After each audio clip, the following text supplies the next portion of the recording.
نبی کریم صلی اللہ تعالی علیہ وسلم نے ارشاد فرمایا 3 لوگ ہیں جنہیں دیکھ کے رب مسکراتا ہے۔ یا رسول اللہ صلی اللہ علیہ وسلم وہ کون کون سے؟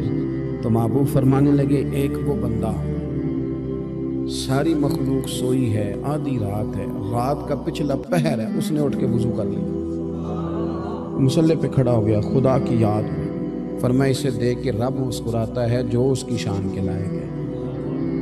مسکراتا ہے اللہ، یہ تو سونے کا ٹائم تھا، یہ تو گہری نیند آنے کا وقت تھا، رات کا پچھلا پہر، رات پوے تے بے درداں نو نیند پیاری آوے، درد منداں نو یاد سجن دی ستیاں وی آن جگاوے، اور ساون کی کالی راتوں میں جب بوندا باندی ہوتی ہے، وہ راتوں کو اٹھ اٹھ روتے ہیں جب خلقت ساری سوتی ہے، اللہ مسکراتا ہے۔ سننا میرے بھائی، میرے نبی پاک صلی اللہ تعالی علیہ وسلم فرماتے ہیں جب مسلمان نماز کے لیے صفیں بناتے ہیں نا، ترتیب لگ رہی ہوتی ہے، اب اللہ کی بارگاہ میں کھڑے ہوں گے، قیام کریں گے، رکوع کریں گے، سجود کریں گے، فرمایا جب مومن صفیں بناتے ہیں تو رب دیکھ کے مسکراتا ہے، مسکراتا ہے۔ کمال ہو گئے عروج بندگی کا، جب بندے کو دیکھ کے رب مسکرائے، خدا بندے سے خود پوچھے بتا تیری رضا کیا ہے، مسکراتا ہے۔ اور میرے نبی پاک علیہ السلام فرماتے ہیں جب مجاہد جہاد کے لیے صفیں سیدھی کرتے ہیں، آج تو یہ رب کے نام پہ مرنے ہی آ گئے، یہ صفوں میں کھڑے ہوں گے، ترتیب سے لڑیں گے، ترتیب سے گلا کاٹیں گے کافروں کا یا شہادت لیں گے۔ فرمایا جب جہاد کے لوگ صفیں بناتے ہیں تو رب انہیں دیکھ کے مسکراتا ہے۔ کتنے نصیبوں والا وہ بندہ ہے جسے دیکھ کے مسکرا دیا۔ او یار کبھی تیرا بیٹا تیرے سامنے مسکرائے نا چھوٹا تو تیرا دل باغ باغ ہو جاتا ہے۔ تیری ماں بیمار کسی ایک دن صحیح طرح ہنس پڑے تو طبیعت خوش ہو جاتی۔ مجھے بتاؤ نا جس کا رب بھی اسے دیکھ کے ہنس پڑے، جو اس کی شان کے لائق ہے، کیا اس بندے کے نصیبیں ہیں، کیا اس کے مقدر ہیں۔ آپ اس مقام پر اپنے آپ کو لائیں۔ اب دیکھیں نا یہ حدیث آپ نے سن لی، اب ہم نے نا اس طرح صفحے نہیں بنانے جس طرح ساری دنیا، اب ذرا صفحے بھی شوق سے بنائیں، اب ذرا تھوڑا سا شوق پیدا کریں گے۔ بھئی یہ تو میں وہ کام کرنے لگا ہوں جسے دیکھ کے رب مسکراتا ہے۔ نبی پاک صلی اللہ علیہ وسلم نے فرمایا جب کو بندہ توبہ کرتا ہے ہم توبہ کا رٹا لگاتے ہیں، یا اللہ میری توبہ یا اللہ۔ اور توبہ کا تو مطلب یہ ہے کہ پچھلے گناہوں سے پکی توبہ، آج کے بعد یہ غلطی نہ کرنے کا پکا وعدہ۔ تو نے ساری شب برات رو کے گزاری ہے، بتا سویرے جھوٹ جوڑنے کا ارادہ ہے تیرا؟ آج کے بعد رشوت تو نہیں نہ لے گا، ملاوٹ تو نہیں نہ کرے گا، یہ توبہ ہے۔ اور اگر سارے کام اسی طرح کرنے تو پھر یہ توبہ کا رٹا ہے، جتنا مرضی لگاؤ۔ حضرت علی بن ربیعہ رضی اللہ تعالیٰ عنہ فرماتے ہیں میں مولا علی کے ساتھ تھا، مقام حرہ کی طرف جا رہے تھے، حضرت علی نے ہاتھ اٹھا کے دعا مانگی ہماری تعلیم کے لیے، ورنہ حضرت علی ہم صحابہ کو محفوظ عن الخطا تو مانتے ہیں نا۔ ہاتھ اٹھا کے کہا اے اللہ ہمارے گناہ بخش دے، تیرے علاوہ کوئی معاف کرنے والا نہیں۔ اور پھر حضرت علی آسمان کی طرف دیکھا اور دیکھ کے نا حضرت علی بن ربیعہ کو تو مسکرائے۔ حضرت علی بن ربیعہ کہنے لگے حضور مسکرائے کیوں ہو؟ فرمانے لگے ایک دن میں حضور کے ساتھ اسی طرح آیا تھا، اسی طرح حضور نے دعا فرمائی تھی ہماری تعلیم کے لیے، اور پھر حضور مجھے دیکھ کے مسکرائے تھے اور فرمایا جب کوئی بندہ رب کی بارگاہ میں اس طرح استغفار کرتا ہے تو رب مسکراتا ہے، اور مسکرا کے فرماتا دیکھ لو میرے بندوں کو پتا ہے کہ میرے علاوہ معاف کرنے والا کوئی نہیں، انہیں پتا ہے، تم اس کی بارگاہ میں رجوع تو لاؤ، آؤ تو صحیح دو آنسو لے کر۔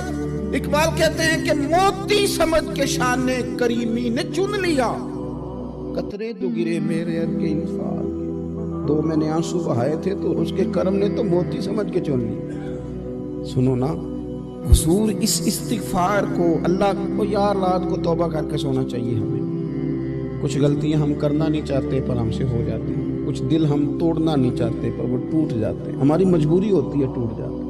رات کو اس کی بارگاہ میں ہاتھ باندھ کے کشکول طلب دراز کر کے خوب استغفار پڑھنا چاہیے کہ مالک بندے ہیں نا کیا کریں، نفس کا ساتھ ہے، دنیا کا ساتھ ہے، خواہشات نفسانیہ، مالک معاف کر دے۔ درد سے توبہ، رسم نہ ہو، کہانی نہ ہو، لفظ نہ ہو، جملے نہ ہو، اور جناب ایسے لوگوں کے بیچ بڑے ہاتھ باندھ کے اور بڑا کوئی ضرورت نہیں، آپ اکیلے اپنی چارپائی پہ بستر کے اندر منہ دے کے بھی درد سے کہیں گے نا معاف کر دے تو وہ تو مہربانی بڑھائے۔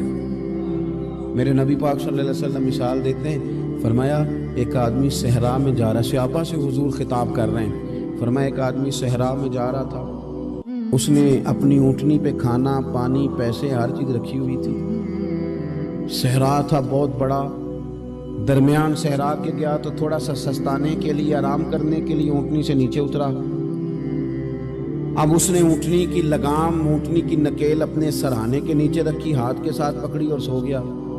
تھوڑی ہی دیر کے بعد جب اس کی آنکھ کھلی تو دیکھا اونٹنی غائب ہے۔ صحرا میں وہ پیدل نہ آگے جا سکتا ہے نہ پیچھے جا سکتا ہے، نہ دائیں نہ بائیں، کھانے کو روٹی نہیں، پینے کو پانی کا قطرہ نہیں، تھوڑا ادھر بھاگا ادھر بھاگا، تھک گیا۔ کریم محبوب فرماتے ہیں وہ پوری طرح نڈھال ہو گیا اور مایوس ہو گیا، معاذ اللہ، مایوس ہو کے دوبارہ اسی جگہ آ کے لیٹ گیا جہاں پہلے لیٹا تھا، انتظار کرنے لگا کہ اب موت ہی آئے گی، آخری وقت ہے، نہ میں پیدل یہ صحرا کراس کر سکتا ہوں، نہ پیچھے جا سکتا ہوں، نہ کھانا ہے نہ پانی ہے، سوائے موت کے کوئی سہارا نہیں۔ حضور فرماتے ہیں وہ رستے میں دوبارہ لیٹ گیا، اچانک اس نے رخ بدلا تو اونٹنی سامنے کھڑی تھی۔ حضور نے صحابہ سے پوچھا بتاؤ نا اسے بھلا کتنی کو خوشی ہوگی؟ یا رسول اللہ جسے نئی زندگی مل گئی ہے۔ آپ دیکھیں نا سارے ڈاکٹروں نے کہہ دیا کہ اس کے تو گردے معدہ جگر ہر چیز ختم ہے، گھر لے جاؤ خدمت کرو، ہر طرف پریشانی ہے، وہ بندہ بھی سمجھ گیا ہے کہ آخری وقت آ گیا، کل جاؤں پرسوں جاؤں، تیاری ہو گئی، سب لوگ آ گئے، باہر والے بھی آ گئے، یہ ماحول ایک عجیب رنگ اختیار کر گیا۔ اچانک ایک ڈاکٹر نے آ کے کہا نہیں نہیں غلطی لگ گئی تھی، مجھے بتائیے انداز کیا ہوتا ہے؟ بغیر دوائی کے بندہ اٹھ کے کھڑا نہیں ہو جاتا، او میں تو بچ گیا ہوں۔ نبی پاک صلی اللہ علیہ وسلم فرمانے لگے اس کی اونٹنی مل گئی، بتاؤ بھلا اسے کتنی خوشی ہوگی؟ یا رسول اللہ وہ تو دوبارہ دنیا میں آ گیا۔ حضور فرمانے لگے اسے کچھ بھی خوشی نہیں ہوئی۔ جب کوئی رب کا گناہگار بندہ آ کے توبہ کرتا ہے، رب کو اس سے کئی گنا زیادہ خوشی ہوتی ہے۔ میرا بندہ آ گیا، میرا بندہ آ گیا، میرے گھر آ گیا، اس نے آنسو بہائے ہیں، اس نے کہا اللہ میں تیرا ہی ہوں، تیرا ہی رزق کھاتا ہوں، تیری ہی زمین پہ رہتا ہوں، تیرے نام سے میری سانسیں چلتی ہیں۔ وہ آ گیا، فرمایا اس اونٹنی والے سے زیادہ رب کو خوشی ہوتی ہے جب گناہگار آ کے توبہ کرے۔ گناہگاروں کے آنسو اس کی بارگاہ میں بڑے مقبول ہیں، لیکن ہم رسم ادا کرتے ہیں، توبہ نہیں کرتے، ہم اپنے آپ کے ساتھ دھوکہ کرتے ہیں، جھوٹ بولتے ہیں۔ ہم بندہ کوئی ناراض ہو جائے تو ہمیں کو نہیں نیند آتی، اس کے گھر چلے جاتے ہیں۔ ہم اپنے سارے رشتوں کو تعلقات کو مینٹین کر کے رکھنے کے عادی ہیں، ہمیں پتہ ہے کہ وہاں میں نہیں جا سکا تو بیٹا بھیجتا ہوں، فلاں شادی پہ میں نہیں جا سکا تو بھتیجا بھیجتا ہوں، بھائی بھیجتا ہوں، ہر تعلق کا ہم نے خیال رکھا کوئی روٹھ نہ جائے۔ لیکن کمال ہے نا، یہ نہیں سوچا کہ اگر رب روٹھ گیا تو جب وہ روٹھ جائے نا تو سارے رشتے بھی بندے کے پاس موجود ہوں تو کوئی کرامت نہیں ہوتی، پھر کروڑوں روپیہ جیب میں ہوں تو ڈاکٹروں کی دوائیاں اثر نہیں کرتی۔ وہ روٹھ جائے تو پھر انسان اس طرح سے پھسلتا ہے کہ بڑے بڑے اس کے پاس دروازے ہوتے ہیں پر کسی جگہ اس کا ہاتھ نہیں لگتا۔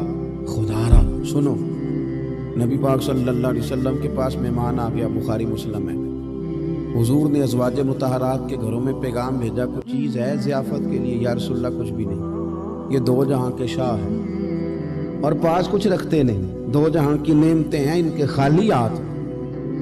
یا رسول اللہ کوئی چیز بھی نہیں۔